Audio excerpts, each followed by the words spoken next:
to open up the meeting. So we've got a sign-in sheet going here now for our meetings. So, and that little gun is to take your temperature with. All right. So, so adjustments to the agenda. I have one. Do Can I say something before it starts? Sure. I know a lot of people have heard through the radio that I'm going to run for town clerk. Yeah. I just want to make it official. I am running for town clerk. Okay, Robert. perfect. And we'll, during the town clerk's report, we'll kind of talk about that a little bit. Okay. Just because there has been some confusion and some rumors, etc. We don't have any rumors. We'll let you get We up should and probably officially add say a it. short conversation on the Hattie Bell Road name thing so I can get Skip Okay. moving on that. Okay. And I think we should be able to come to terms on that, Okay, so Hattie Bell Road. wherever he fits in fine. We'll do it with the town highway report. And then the Kingsbury Branch Stormwater Project, I can give you a little bit about, the engineer didn't get back to me today, so we Okay. didn't connect. He wanted to talk to me a little bit about it, but I can kind of let everybody know what the situation is with one of the infiltration basins. So it's more of an update than a. I got you. Okay, so Hattie Bell Road. Any other adjustments to the agenda? Nope. Public comment. Is there any public comment at all? No? Okay. So we need a motion to approve the bills to the town. So move. Seconded? All in favor? Aye. And we also need a motion to approve the minutes for the October 12th, 2020 Select Board meeting. So move. Seconded? Second, all in favor? Aye. So here's a copy of the minutes to sign.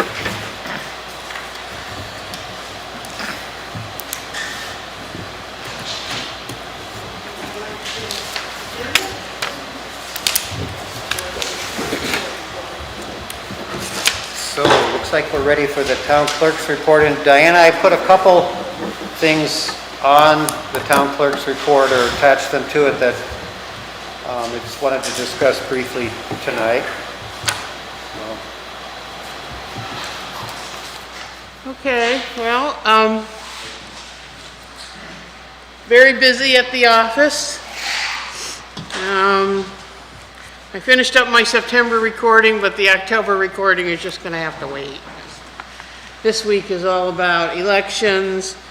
We only have less than half of the ballots that have been sent out have been returned. So it's either gonna get really busy this week or else a lot of people don't care.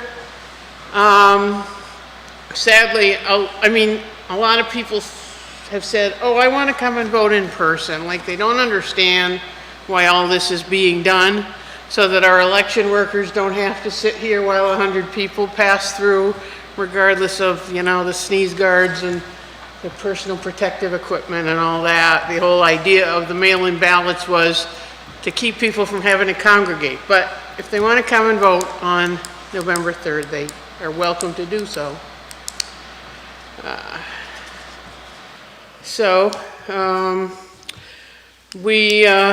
The Board of Civil Authority voted back in August to ask the state to provide us with a tabulator. And they did, and it showed up last week. And we had, Jane Nold Lorendo and I went over to Callis while they did their, every time you use a tabulator, you have to go through a whole process to get it ready. So we went over and watched them do that and got a lot of training. And then the guy with the tabulator actually showed up on Friday and gave us more training. And, you know, with any luck, it'll all go smoothly. I don't know.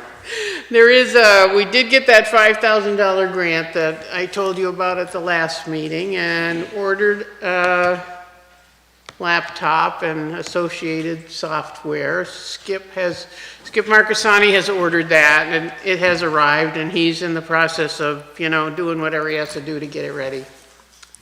So we should have it by the end of the week. And hopefully I'll be able to know the password to the Wi-Fi in the fire department so I can actually use it here because I don't have a phone. Before you leave tonight, I'll give you a Okay, thank you. So today I sent out a memo to everyone who I thought might possibly be interested in being an election worker. Where, once again, we're gonna only have one checklist, an entrance checklist. We're not doing the exit anymore, because the board voted last time not to do that, so. I'm gonna still have 2 ballot clerks on at during each 3-hour shift, so one can sort of be the door monitor and run around sanitizing things, and the other one can check in the names, and they can switch back and forth. So in all, I should have 8 people. I'm sure I have at least 4 already committed.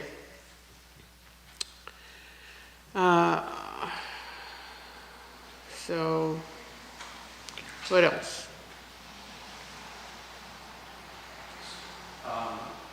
Related to the election is just the possible, and it's one of the agenda items that I put on the tag to the town clerk's report. Just, from what I've been hearing in the news and stuff, I'm kind of wanted us to have a plan in case there is some kind of election day intimidation. I don't think that there will be. I hope there won't be, but you never know. So I contacted the Secretary of State's office just about that, and there is one bulletin that they have on their website. There's a second one that was supposed to be put up the end of last week. I haven't had a chance to look to see if it's there, but basically, it's just saying that people do have the right to sit at a ballot clerk's table just to witness and watch. The poll watchers. The poll watchers, yeah. Yeah, we always take some of our stanchions and put the little stanchions with the tape between them. Right. Put them over in that corner. We've never had a poll watcher, but we always do it Right. just in case. Okay. But obviously, there's, if the poll watching gets to a different level than that, then the town clerk is the decider of when that happens. We have Gary's here. I asked him if he would be willing to, if there was a need, he said he would be available. Could call Gary. I also talked to Sam Hall, who's the sheriff, Washington County Sheriff. He said that Sam Hill, yeah, thank you. Yeah. If they're in the area, they might respond. If not, depending on the level, the state police would be the ones to call.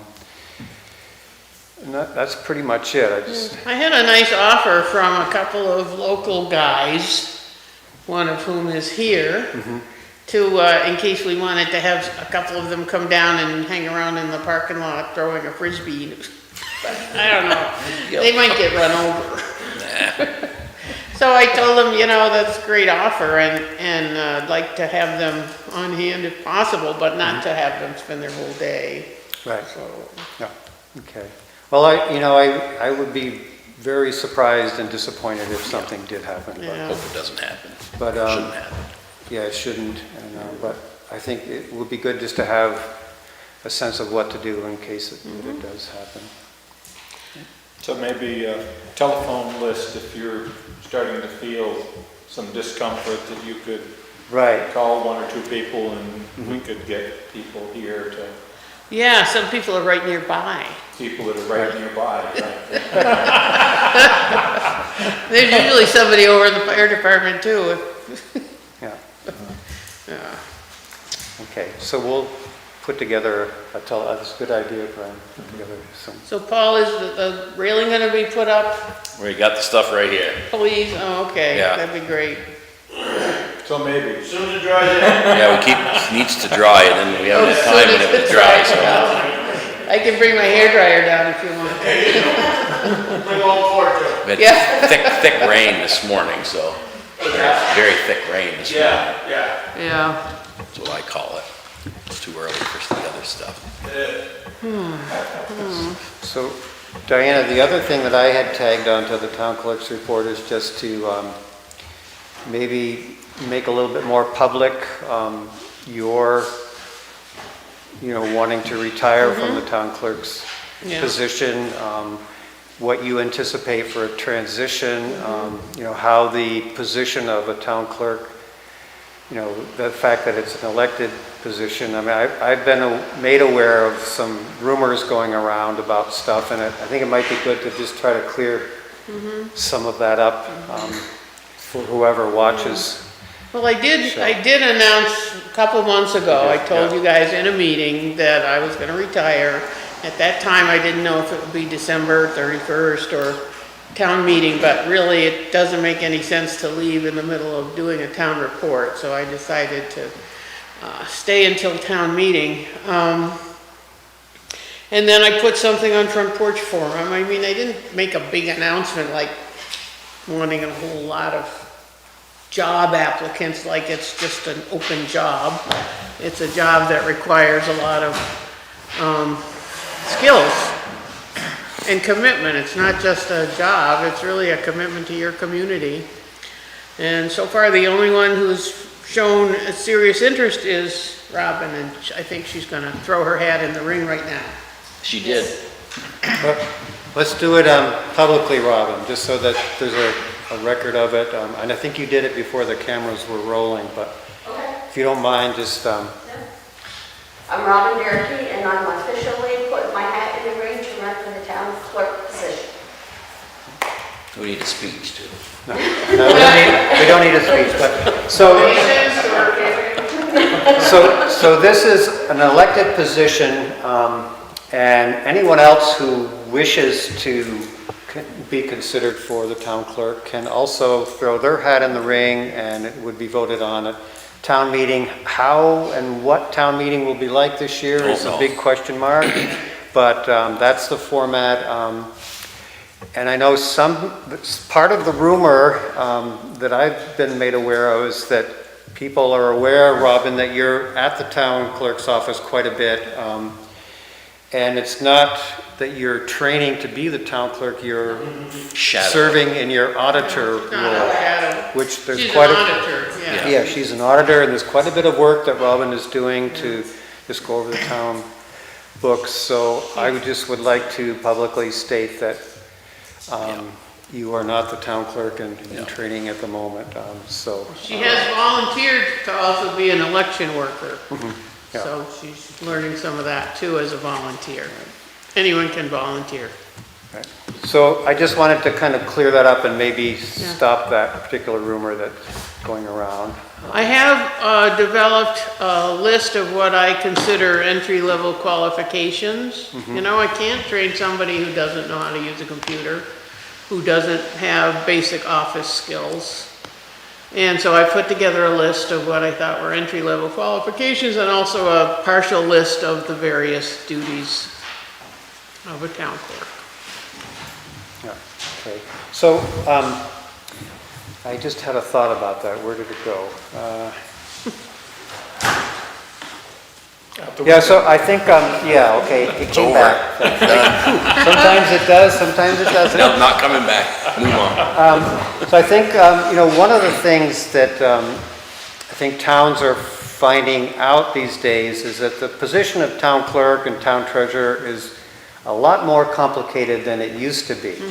And some, in our town, we vote for both the town clerk and town treasurer in 3-year terms. And, if we did vote for a town treasurer who found themselves, or a town clerk that went way over their head, they basically have that position for 3 years.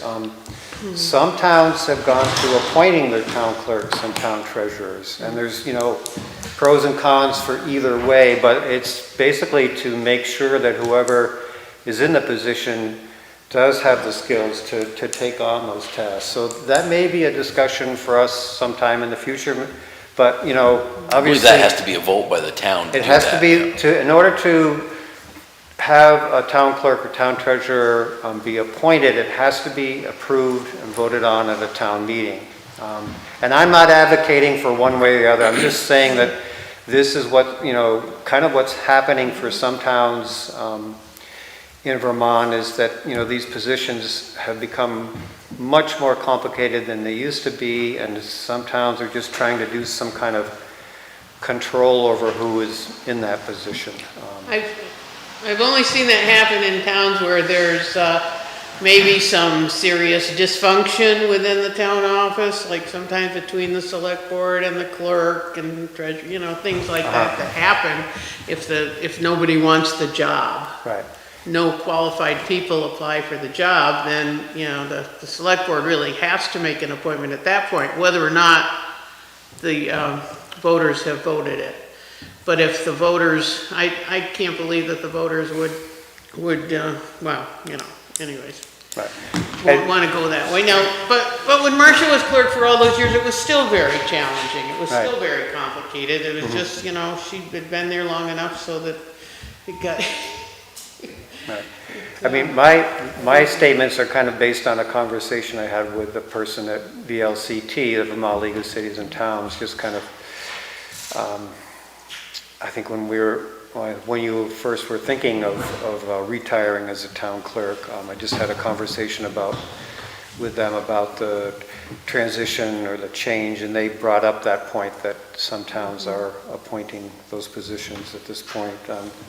Well, as far as And the transition goes, I am committed to being around as long as it takes. So you I was would- lucky when I started that Marcia was still well, she was helping, I worked with her for a while, and then I got the position, and I think, I don't remember the exact schedule, but I was lucky to have her around for at least 2 years after I started, so. Yeah, okay. Okay, anything else to report from?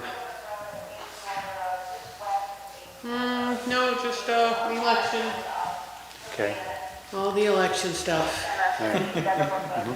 The tabulator itself is only like the size of a large typewriter, but the case that it goes on is like this, it's like 4 feet high and about 18 inches by 18 inches, a big bulky thing. It's not heavy, it's just bulky. And fortunately, we won't have to put that in the vault. We could get that down to the basement at some point when we're done with it. so how is the tabulator gonna work?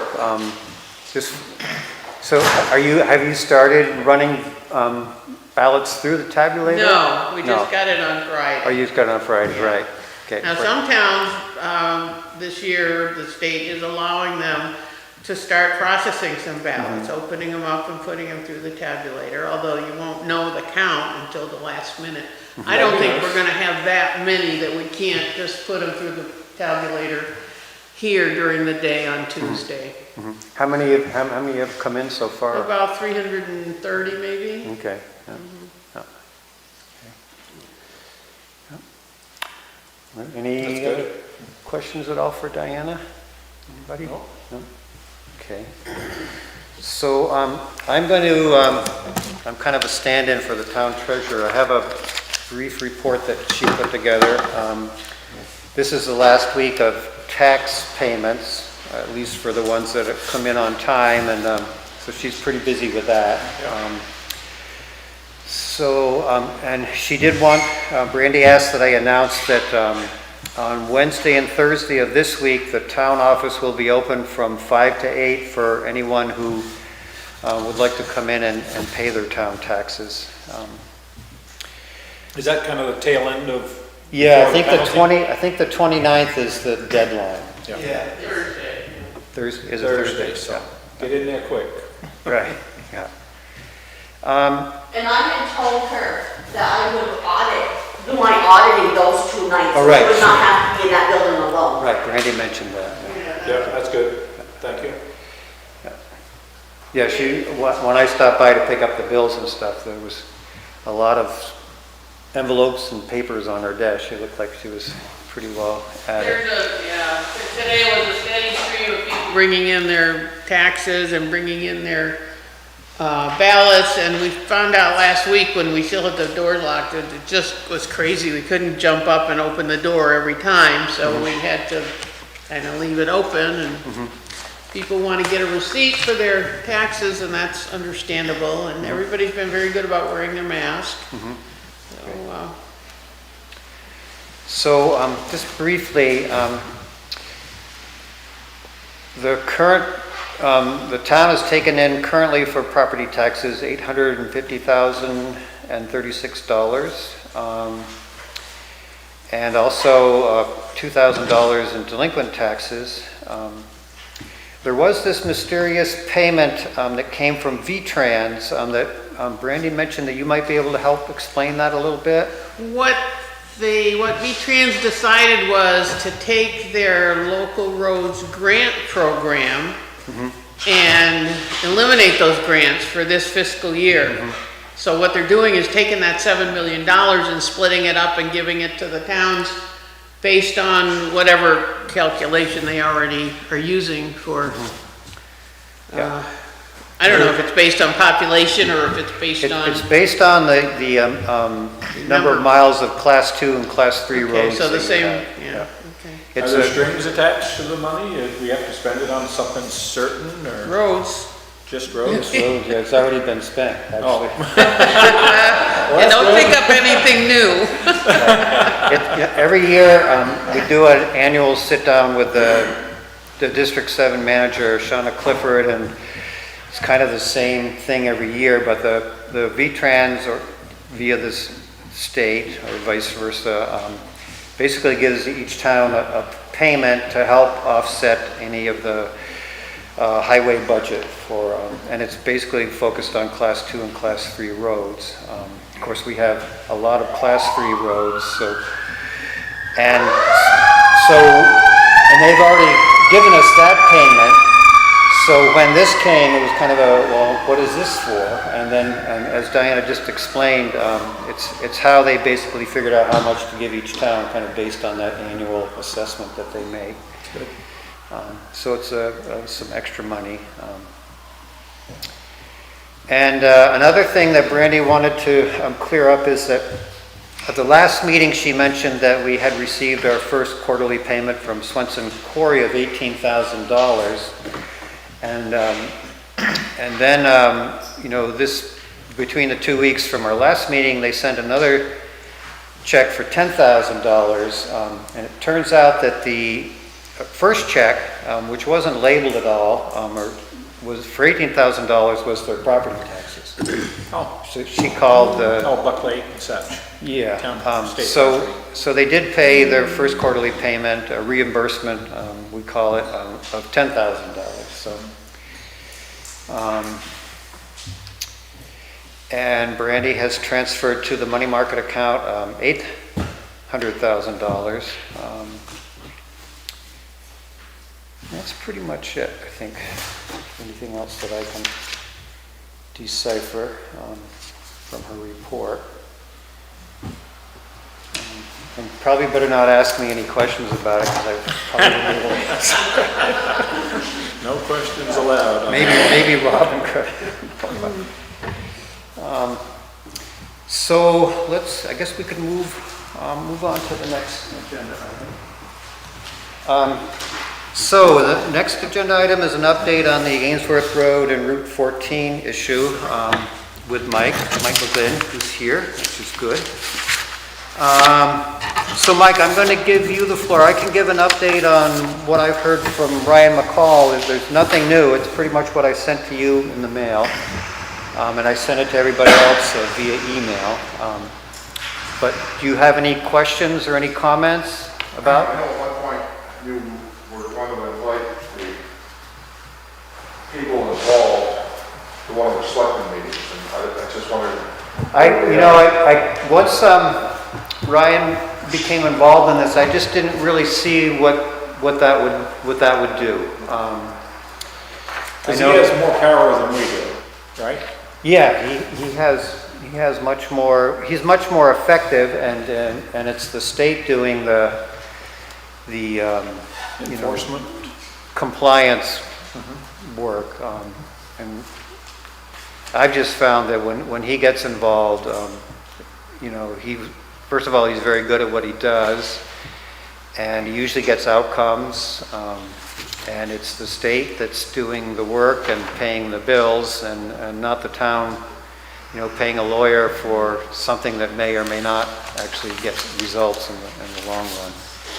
I mean, we could try to have them come. I know that they, you know, that they aren't living at the house. They live somewhere up in East Calais, I believe, somewhere in Calais. And I know that there's quite a bit of bad blood between our zoning administrator and that family in general from past history, which I'm not going to go into, but I don't really see how fruitful that would be. If you really feel that that's something that's necessary, I would try to pursue it. Well, the only thing I find is that the town did send a letter to the Yes. recipients telling them that they weren't in compliance and that they had such a period of time to, you know, get it cleaned up. I guess what I'm saying is that the town has the ability to issue a daily fine for non-compliance, and is that something they're looking at, or is that something they're not looking at? I'm not looking at that right at the moment. As far as I'm concerned, at the moment, you know, Ryan has told me that for state, you know, for the state to get involved, and we're talking about the unregistered vehicles at this point, there has to be 4 or more.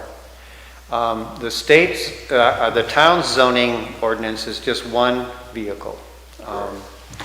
So, and at one point there were 3 vehicles, and they did move them, you know, Chuck spoke with them, they did move them out of the right of the way. So, you know, from my standpoint, I think that the zoning ordinance is out of date, that it's kind of unreasonable to expect someone with 1 uninspected, unregistered car to build a fence around it or find some way to have it not in view from the public highway. I can think of many other places in town that are also not in non-compliance. So it feels kind of like the town is kind of picking on these folks and sort of ignoring other places in town. So, and my feeling is that yes, they are in non-compliance for our zoning ordinance, but our zoning ordinance is very old and outdated, and they are in compliance as far as the state is concerned. And I would rather just defer to the state rather than try to. The state is what, 4 cars? 4 cars. Three are, you know, more than 3. So basically 4 or more. Yeah. But my understanding is it's not just cars, it's motor vehicles. Yeah, motor vehicles. And again, our zoning ordinance does not define at all a junk car or motor vehicle or any of that. And we do have a junk ordinance draft that does have all those definitions. And technically, our zoning ordinance should also have those definitions in order to be a valid ordinance. Now, who works on ordinances like that for the town? Is it the planning commission that would?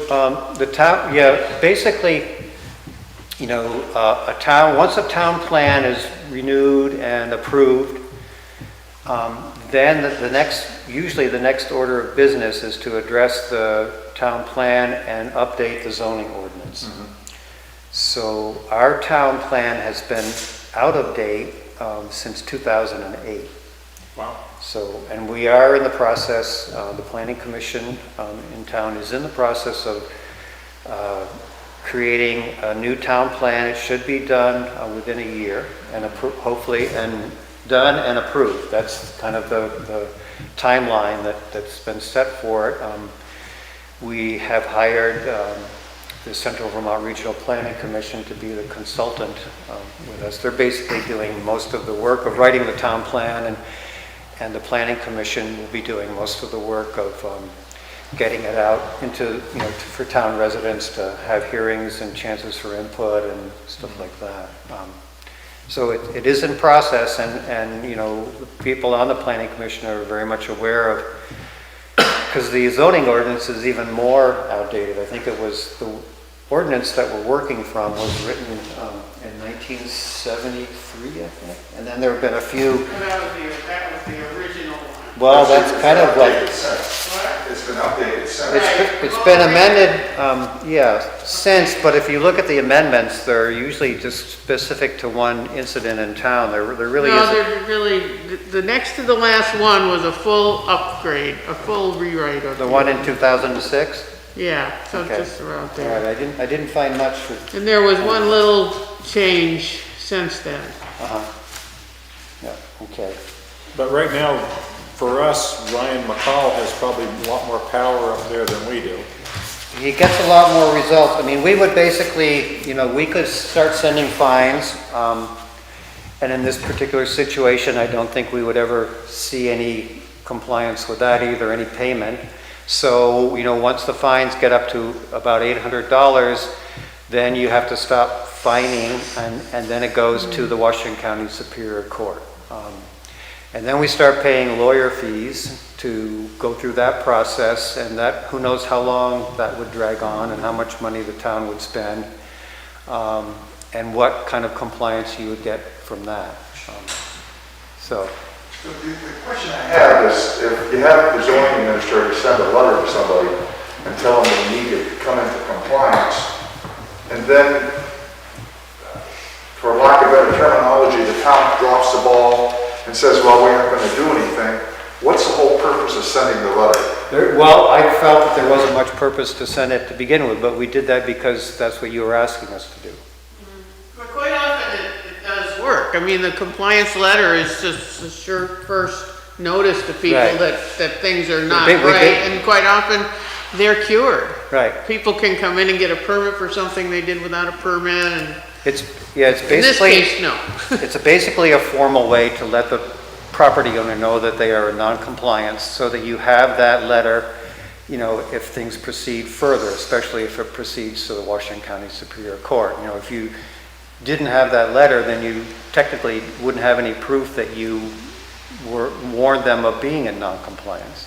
And just like we asked for a letter from you, that was another step in having a written, rather than you just calling one of us up or coming to a select board meeting, that was another part of the paper trail for,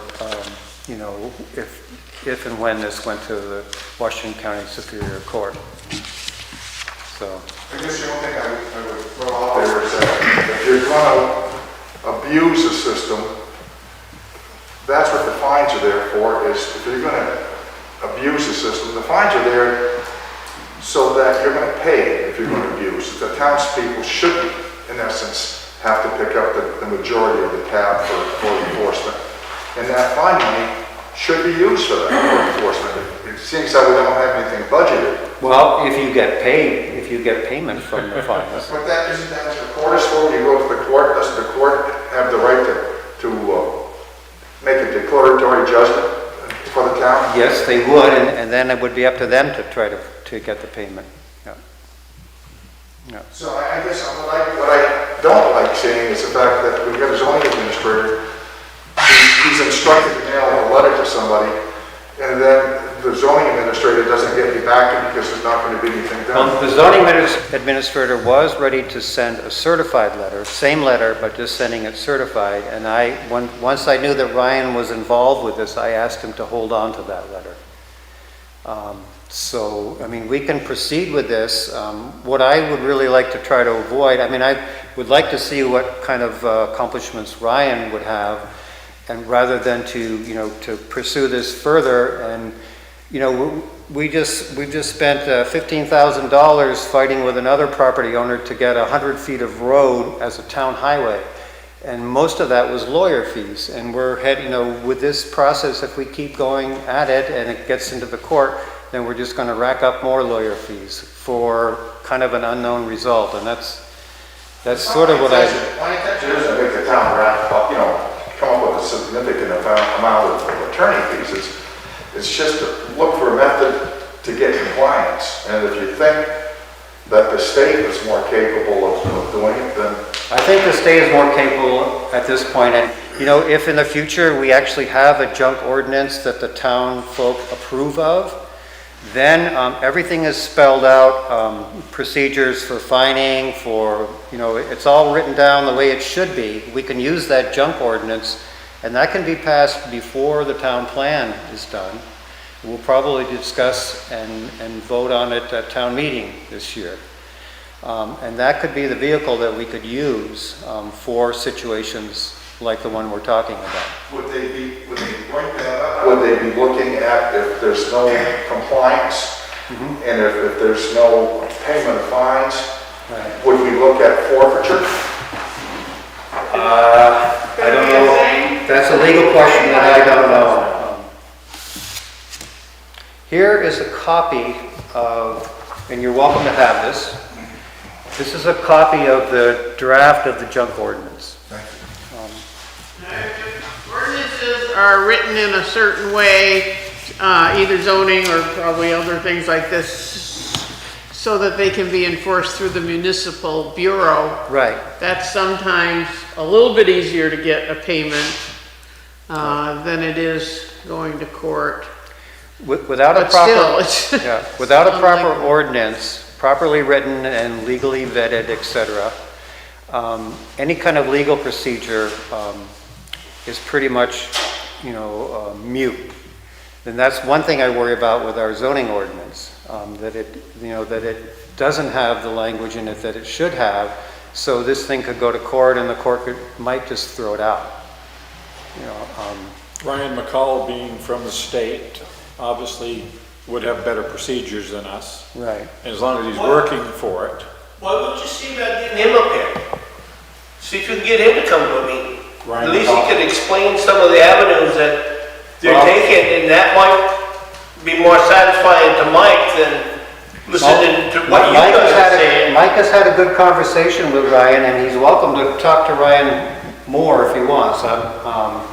We could see if Ryan McCall would come. I think Trevor Whipple, when he was here, we were talking mostly about the constable position, but we also talked about ordinances. But he's another, he did come, and he could come more and specifically address ordinances, if that would be. I think it might be a good idea. I think it's a good idea if it's only for the one reason that everybody involved now realizes that the state and town are working together, and the town, it's not like the town doesn't care, let the state deal with it.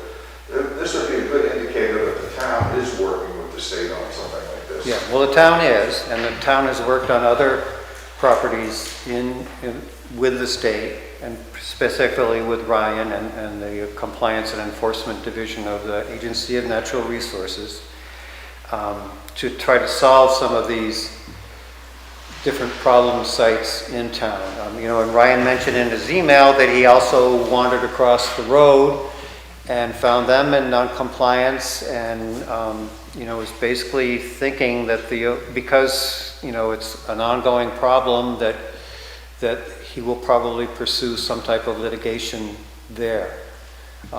So, and that's, you know, we'll just see what happens with that. I can periodically ask him for updates on what's happening. I haven't done that since this email came. You know, it's just maybe a week, couple weeks that he, you know, sent this email to us.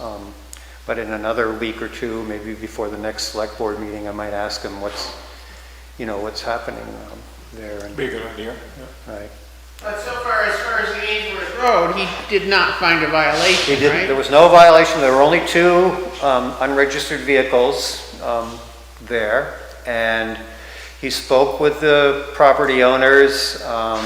They told him that they were not living there, that, you know, they did have fires going to warm up the space because they're working on it to try to fix it up. It's in pretty rough shape, I guess. And as far as I know, that they are still living in Calais. In fact, the person that they're renting from called me earlier this afternoon to state that they are still living there. Oh, I wondered about that. Yeah.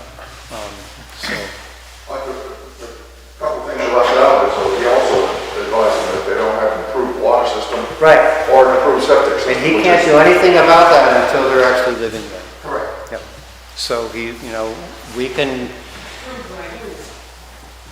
can keep our eye on the situation, and I'm sure that he is too when he's coming by here, so. So I think we've spent a good 15 minutes on this, and anything that I hear from, I will definitely keep you posted, and check out the junk ordinance. Okay, okay, so town highway report. Well, things are slowing down pretty good. The culvert up to the high drive, I still gotta get on that. But we've been putting the trucks together and everything, getting them ready for winter. And Greg used the 550 with that new body on it and the salt spreader on it this morning, and it worked perfect. Great. So Great. everything's a go there. Excuse me, they want a load of sand over here to the skating rink. We dropped that off. I've got a half leveled off, and it began to wind blow and rain, and so I'm going back tomorrow and finish that up. This culvert over here, we re-stoned the wall up and that. It was falling in, and Yeah, it looks a lot better, that's for sure. yeah, I have my excavator here, so I told Greg if we brought the blocks up, I'd do it. We put your screen back, but there may be a little bow in it now. I kind of bent it back into shape.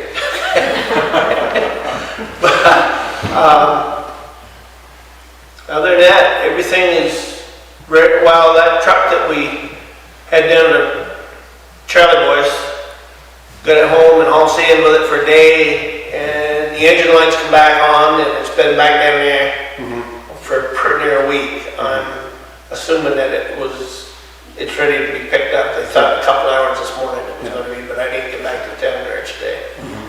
So we're going to put the headgear on that, and that's about it. Had to have some welding done on the wing post for the grader. There was a piece of industrial tubing that was bent. We had to have that replaced. The sand pile's done. Were you able to get all of the sand in this year's contract, or will there be some more hauling in the No, summer? be some in the spring. Some in the spring, okay, yeah, that's usually, About 1,000 yards, I think. okay, yeah. Greg wasn't exactly sure. Between 800 and 1,000 yards. Okay, yeah. Yeah, that usually is the way it goes. Yeah. But they've got plenty over there for the winter.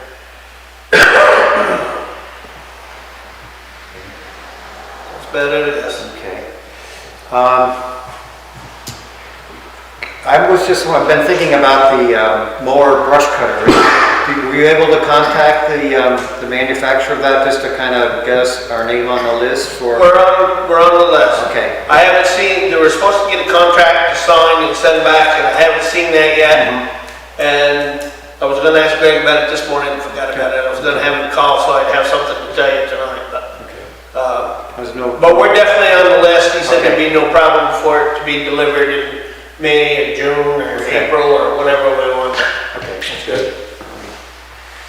So, I have a couple just updates. I know at the last meeting, Mike was wondering how much was spent on the old court road, and I already mentioned it once, but, so far, and there's still at least one, if not two, bills from our lawyer that have come in.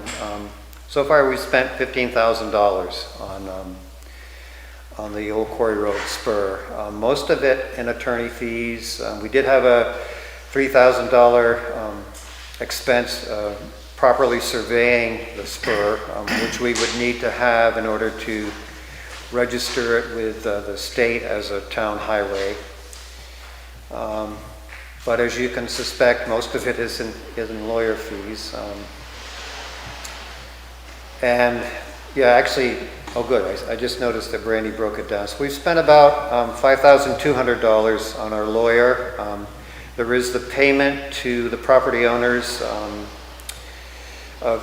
which totaled $6,500. The survey was about $3,000, and then there was some, posting the warnings for the hearings in the Gazette, and the mailings to the different abutting property owners. And it looks like we got a little bit of payment to the road crew for probably removing one of the roadblocks that Coleman put in the road. Anyway, so that's where we're at right at the moment. I haven't heard from the lawyer. The town sent the $6,000 amount to the law firm themselves. They have it, they're holding it in escrow, and as soon as the appeal process is stopped, then that they will actually send the $6,000 payment to Mr. Parker from their account. And we then technically we should be done. We would just register the spur with the state, and the old quarry road will be a town highway completely, as opposed to that spur. So it was a lot of money. Unfortunately, from my point of view, it just, that's what we had to do. So the $6,000 was the purchase of some property? Yes. Yeah, that was the agreement that we came to with Mr. Parker for that piece of road. How big a parcel? It's probably 100 feet long, and it's the town highway right away. So three rods, I guess. Yep. Yeah, it's a very expensive piece of property. But there it is. And there was a little corner piece that we found out from the formal survey that actually belonged to someone else. So that's the $500 of that $6,500. That was a piece of property, what, the size of a wheelbarrow? Yeah. A little, Yeah, just a little corner bite. a little chunk. Yeah. So, So that $500 is on top of the culvert and fixing the road? yes. Yeah. Yeah. That was the agreement we made with Roy Eastman. Yeah. Any questions about that at all? Yeah, it was more money than I wanted to spend. But, I think, the select board, and I'll speak for them, I know we've discussed this many times, we just felt that it was very important to have that road be completely a town highway. There was a time in the recent past after Irene where when the cement box culvert was put in, that the town needed that road to be in use to those folks that live up beyond it, and other folks who use the Cabot Road to get from Cabot to Woodbury, or to get to their homes further on. And we were looking at a situation this past fall, late summer, fall. Actually, that was a year ago now, I think. Yeah, it was a year ago.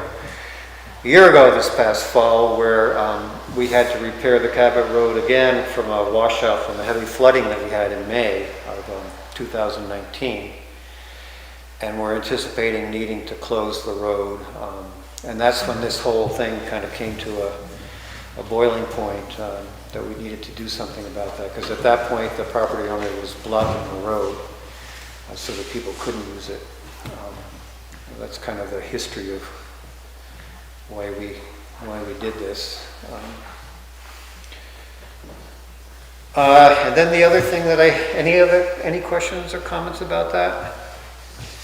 The other thing that I wanted to mention, we talked at our last meeting about installing some precautions and procedures for the town garage and the road crew to deal with COVID-19. Those are in place now, and as far as I know, the road crew is doing something similar to what we did tonight in order to attend this meeting. And it's partly a precaution to make sure that anyone who is sick and who might feel that they might possibly have some of the symptoms that are familiar with COVID-19 not report to work. If we had our whole road crew potentially infected with COVID-19, we would not get our roads plowed this winter. And there are also, COVID-19 is now if you are sick, it's part of what workman's comp, so without the record keeping, the daily logs that the road crew are keeping now, the town would be basically liable for any of those payments. So it's,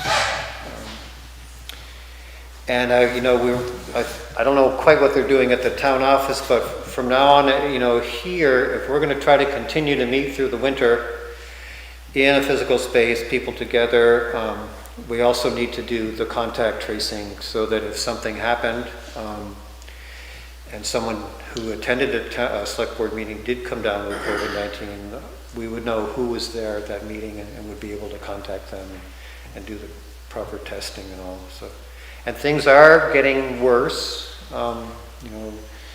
even in Vermont, as good as we've done, there does seem to be, and it was kind of predicted that as the weather got colder and people were inside more, that there would be a rise in the number of people that test positive for COVID-19.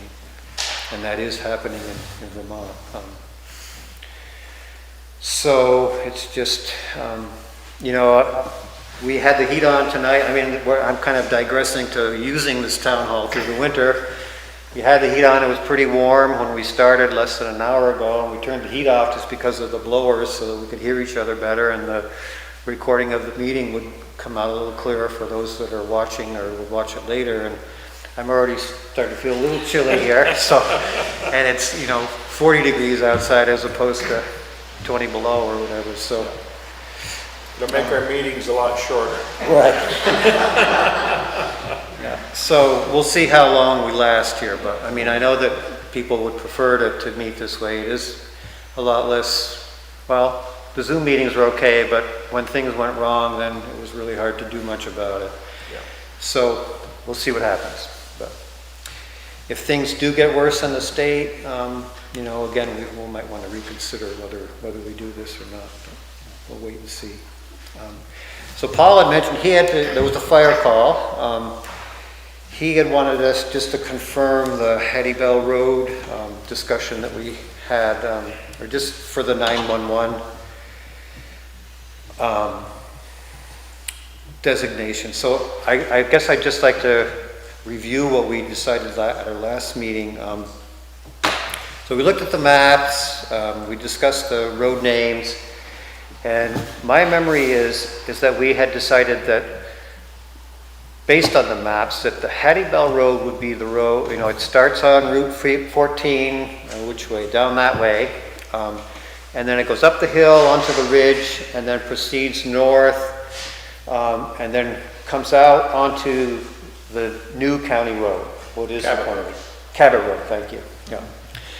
And then there is a road called Sand Ledge Road, and that has been, part of Hattie Bell Road has been confused with Sand Ledge Road, and actually some of the deeds have Sand Ledge Road on them. That road connects onto Hattie Bell Road pretty much at the top of the ridge, and then runs in a southerly route and connects with, what's the name of the family, the fellow? Keene Farm Road, yeah.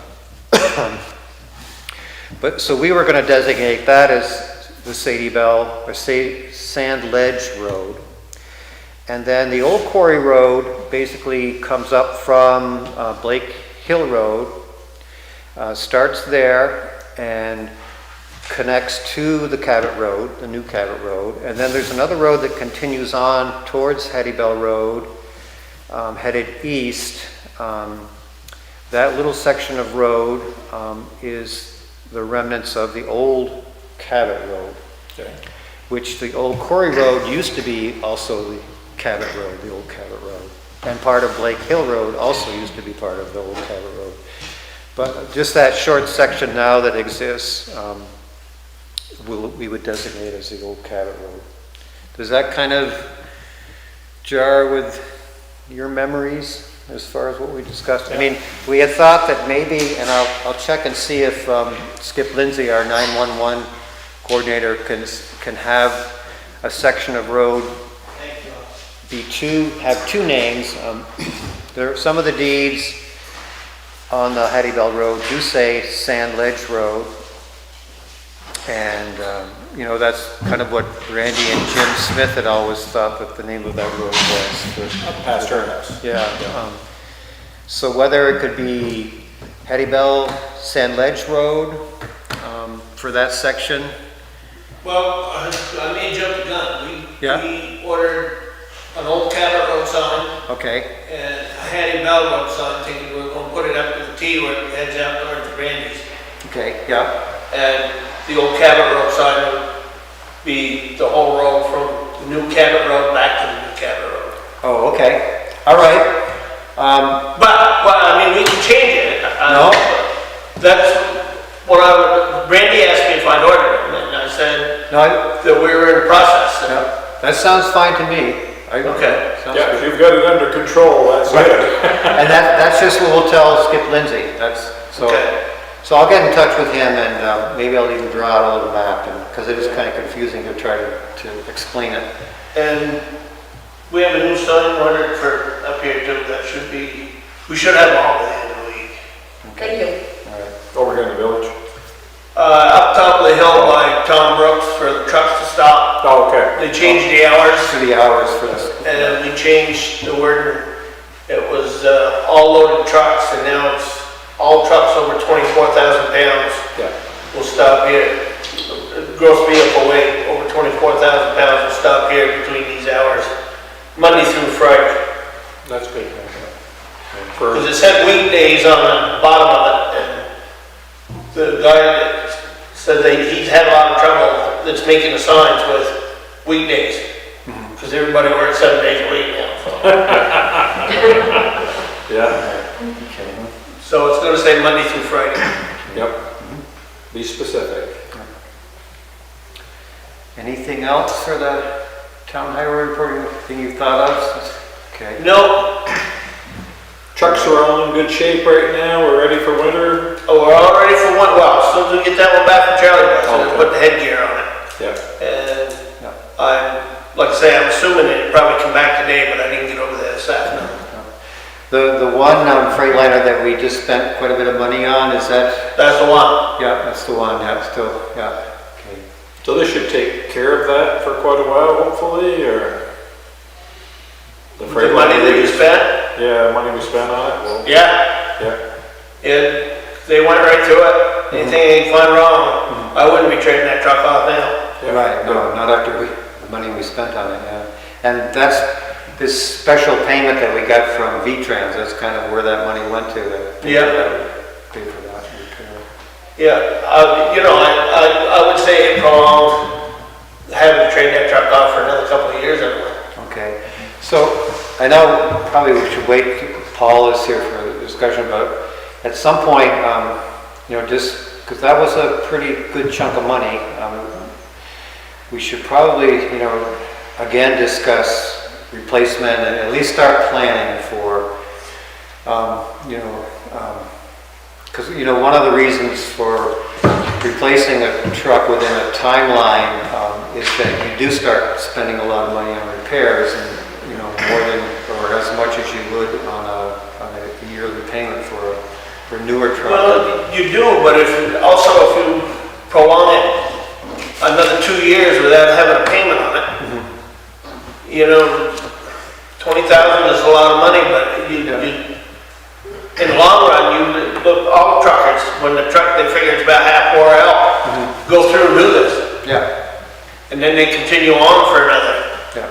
however many miles or however they got it set up. Yeah, no, I'm fine with that, but, you know, and I anticipate that we'll probably be doing the same thing for the other Freightliner. Either that or that should be the one that gets traded out. Right, yeah, okay, yeah. You know, the trucks are only 2 years apart. What difference it makes if it's got 90,000 on it versus 75,000? Right. Really? You know, Yeah, I think the key, what we're trying to do is have a chunk of money in our HERF fund where we can buy a truck outright. and I'm thinking this is buying you time to do that. Yeah, That'd be nice when we get to that point. yeah, Save us a lot of money and interest. yeah, that's the. Yeah, it's gotta happen. You can't be trading trucks. I mean, it's just, Right. Yeah. Okay, Anything else under the town highway report? So we're a little bit ahead of schedule. I'm going to give Norman Etkin a call, see if we can get here a little bit earlier. And maybe I'll do that right now. We'll take a little station break here. Just give Norman a call. I think I can remember his phone number. I've been using it quite a bit lately. 1957, 1857. Don't get me confused now. I sort of know it by the motion of my fingers on the dial. I hear you. Oh. Busy. Uh-oh. Right. Ah, perfect. There he is. I just tried calling you to let you know we're kind of ahead of schedule, but the phone was busy. So let me just give you a quick update on the Kingsbury Branch Stormwater Project. This is basically just for one, there's 4 parts to the project, as I've mentioned before, and this concerns the Church Street infiltration basin. The original plan was to place that basin next to the church. And when we dug a test pit, we hit ledge pretty much right off. So that was it for that idea. So the engineer from Du Bois and King thought, well, maybe across from the auto shop, the auto shop there, if he were willing, that would be a good alternative. So I talked to Scott, and he was sort of open to it, but then in conversations with Leonholder of the property, it was decided that we wouldn't be able to do that. So the engineer had also thought, well, maybe in our park across the road from there, that might be a spot. And I mentioned to him that I had talked to a couple people about that, about the park, and kind of got an okay. And I was going to talk about it with the select board tonight to see what they thought of that. But he sent me an email saying he had some other thoughts about the project. I was unable to connect with him last week, and so we kind of had a tentative plan to connect this morning. And when I tried calling him, I just got a voicemail, and there was no message from him when I got home from work. So we didn't connect. I don't know what his thoughts are. So I guess we'll just wait till the next time.